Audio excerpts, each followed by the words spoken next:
She was 7 years old, and she was standing in the hallway at 3 in the morning, eyes wide open and speaking in a voice that was not hers.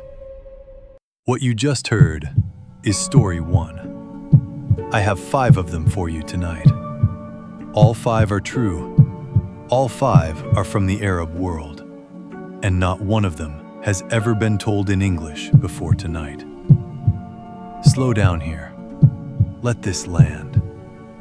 Story 5 is the one I've been thinking about for 3 weeks. I'm going to save it for last, because once you hear it, you will never look at a closed door the same way again. Her name was Nadia. She was 7 years old. She lived with her parents and her older brother in a small apartment in Amman, Jordan. By every account, she was a normal child. Loud, curious, stubborn in the way that 7-year-olds are stubborn. She liked drawing horses. She didn't like going to sleep. In the autumn of 2009, her parents noticed something. She started coming to breakfast exhausted every morning. No matter how early they put her to bed, she looked like she hadn't slept at all. And she couldn't explain why. She just said she had been talking to someone. First night, what her brother heard. It was her brother, Kareem, 14 years old, who first understood what was happening. He had been lying awake in the next room, and through the thin wall between their bedrooms, he could hear Nadia talking. Not unusual. Children talk in their sleep. But Kareem lay there listening, and after a few minutes, he realized 2 things.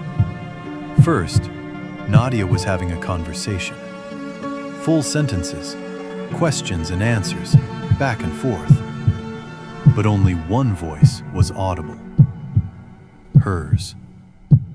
Second, the voice that was answering back was also hers. Same mouth, same throat, but a completely different voice. Low, slow, male. The voice of a man who had been alive for a very long time. The father's recording. Kareem woke his father. His father pressed his ear to the wall and listened. Then he did something that I think showed enormous courage. He went and got his phone, and he recorded it. I have read the transcription of that recording.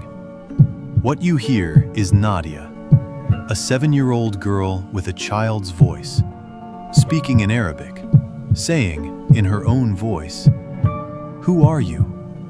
Why are you here?"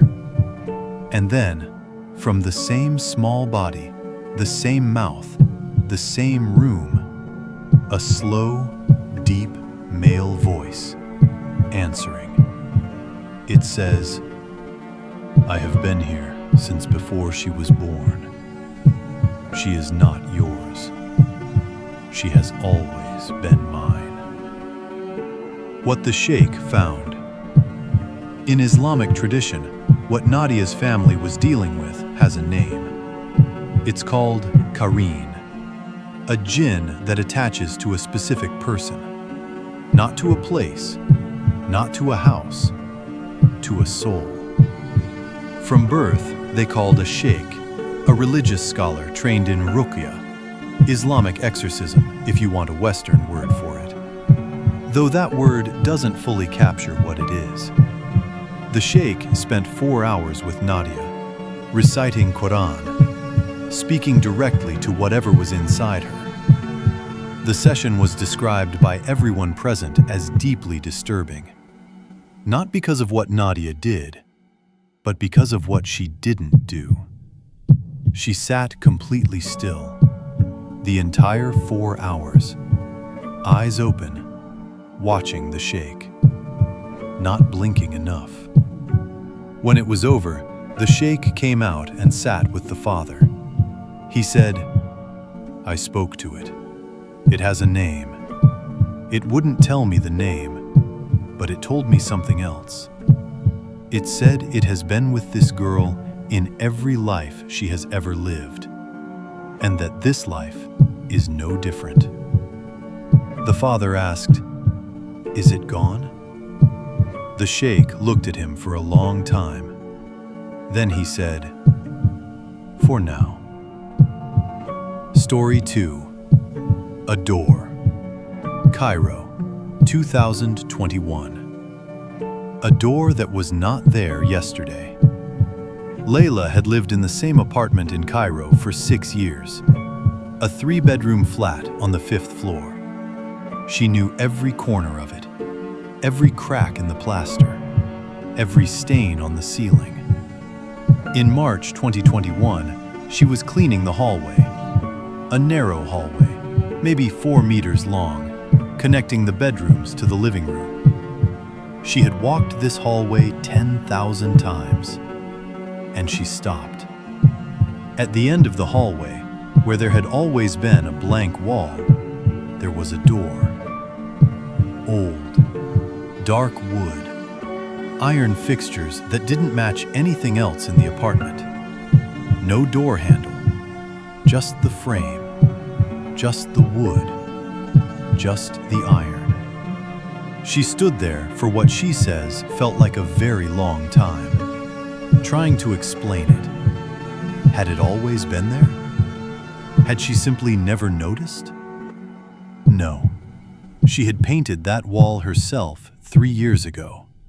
There had been no door. She did what I think most of us would do. She called her husband. He was at work.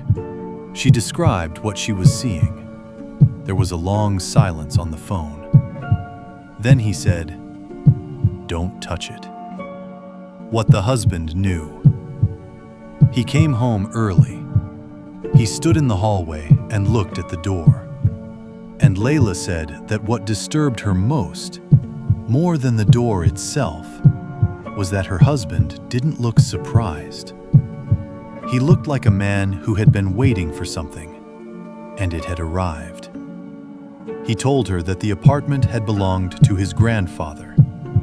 The grandfather had died in 1987, and that before he died, he had sealed something in the wall at the end of the hallway. The husband had always assumed it was a storage space, a niche in the wall, a forgotten alcove. He had never asked questions. His grandfather had told him one thing: never open it. Whatever you hear from inside, never open it. Layla asked, "What is inside?" Her husband shook his head. He said, "I don't know." He never said. He only said that it was angry, and that if anyone opened it, what came out would not look like what went in. It would look like someone you love. What happens at night? They moved out of the apartment within a week, left most of their furniture behind. Layla told me they didn't discuss it much afterward, because there was nothing to discuss. But she told me one last thing before we ended our conversation. She said that on their last night in the apartment, she lay awake, and at some point, she doesn't know what time, she heard it. 3 knocks from inside the wall. Slow, deliberate, patient, like something that had been waiting a very long time and had finally decided to announce itself. If you've made it this far, this is the reason I made this video. His name doesn't matter. He was an Iraqi soldier stationed near the ruins of Babylon in 2004. Patrol duty, alone, late afternoon. He was walking the perimeter of a checkpoint, the kind of duty where nothing ever happens. Just heat, just dust, just the flat Iraqi desert stretching to the horizon. And between 2 palm trees about 200 meters away, he saw something standing.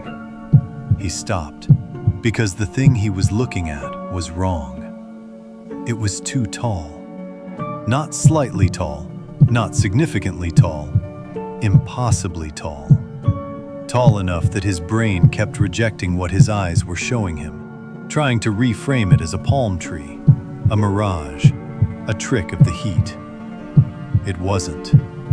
He raised his hand to shade his eyes, and the thing between the palm trees turned to look at him.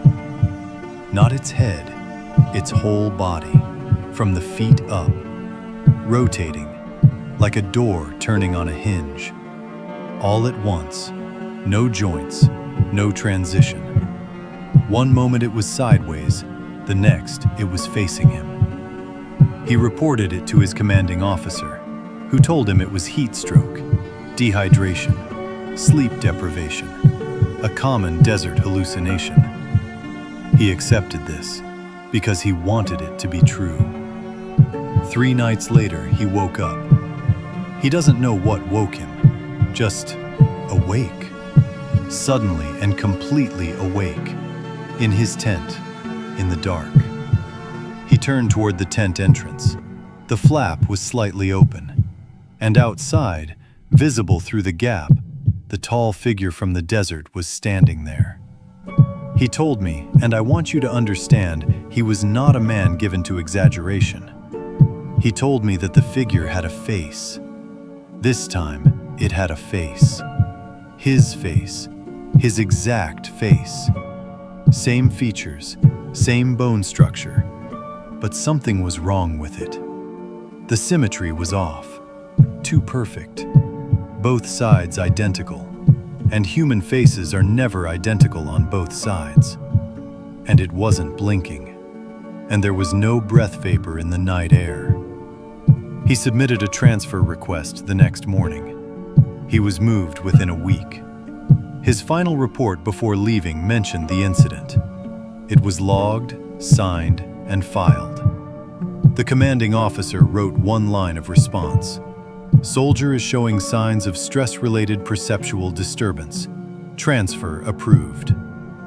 I found a reference to that report. The soldier's own words in the report were these: "I don't believe it's still near Babylon. I believe it followed me." Story 4 is shorter, but I think it might be the most disturbing, because it involves something that should not have been possible. The call. Hassan's grandfather died in the winter of 1987.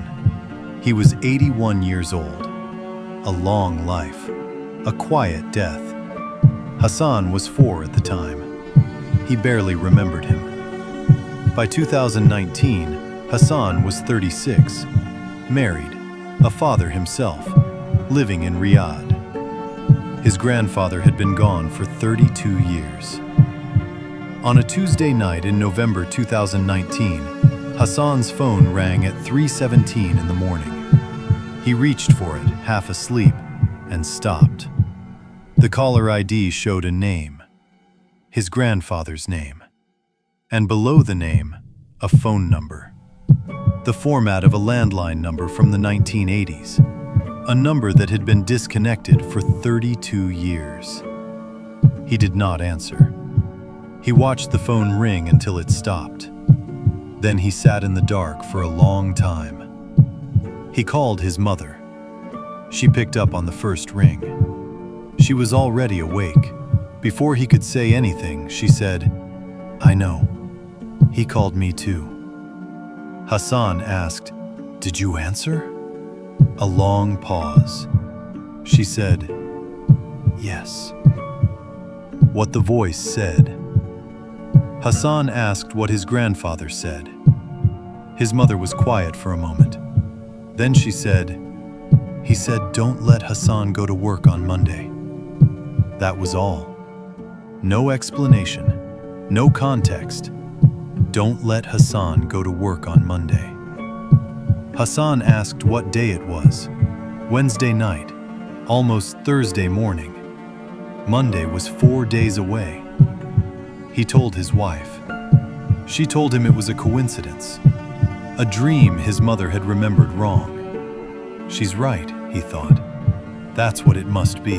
On Sunday evening, he told his office he wouldn't be in on Monday. He doesn't know why he did it. He didn't plan to. He just did. Monday. On Monday morning at 8:14 a.m., there was an accident on the highway. Hassan drove to work every single day. 14 vehicles, caused by a truck that lost control in the early morning. 3 people died.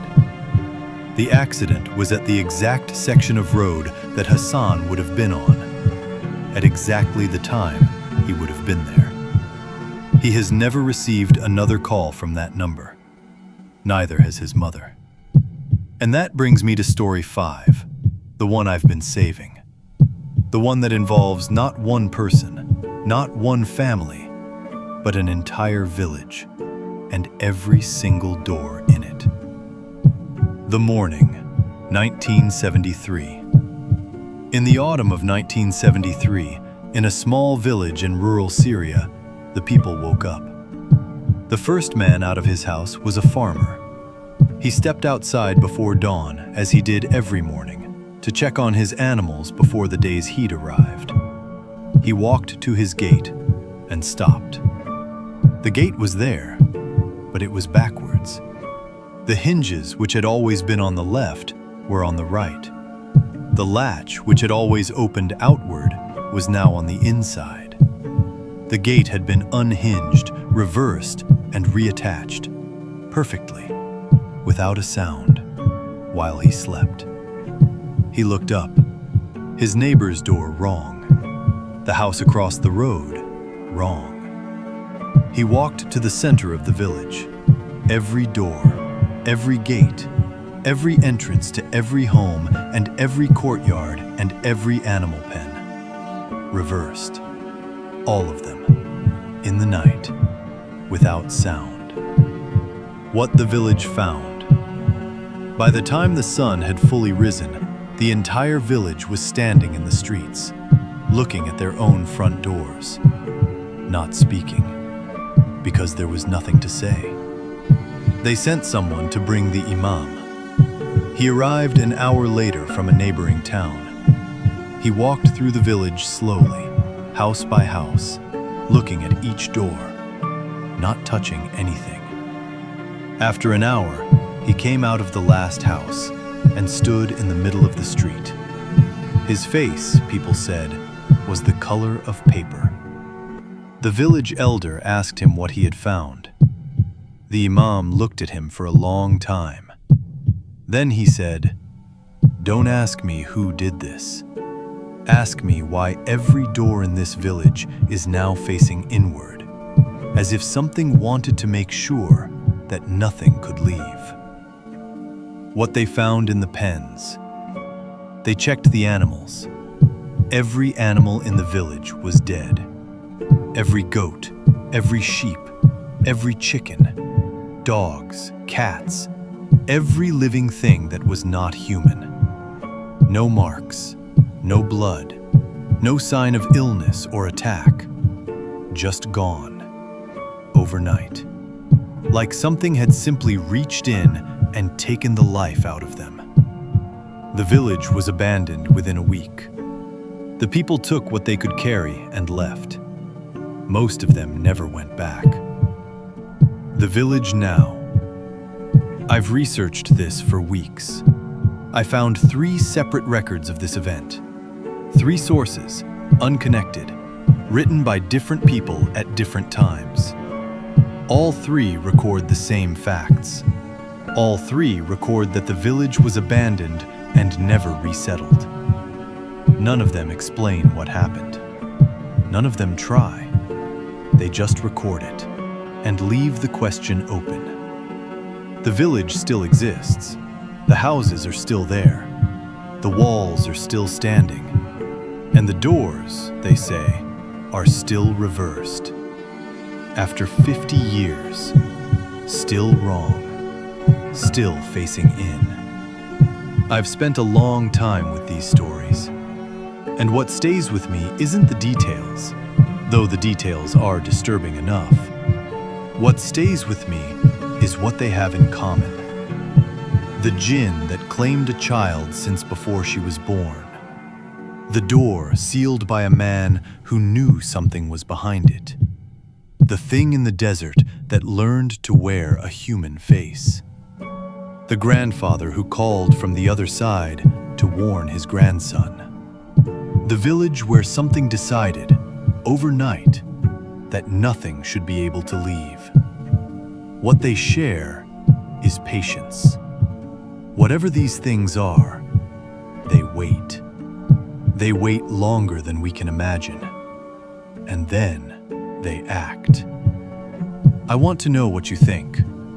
Which of these 5 stories disturbed you the most? And have you heard something like this from your own culture? Because every culture has stories like these. They just don't always make it past the borders. Tell me in the comments. I read every single one. And the stories you send me become future videos. This is Sleepless Horror. I'll see you in the dark.